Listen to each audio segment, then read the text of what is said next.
5 ways to use ChatGPT for finance. Information about ChatGPT is everywhere.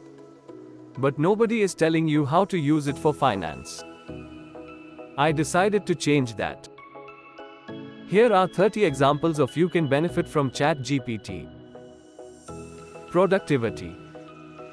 Anything that is taking time, you can try to do it first with ChatGPT. Idea generation, correcting a text, summarized a text, translating a text, rewrite something complicated in a more simple and easy to understand language, research terms and definitions, for example accounting standards.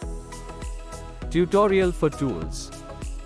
So far I have found valid tutorials for Excel, PowerPoint, Word, Power BI, SAP, QuickBooks, and also shortcuts in Windows, plus generally all the software listed above. Scenario analysis.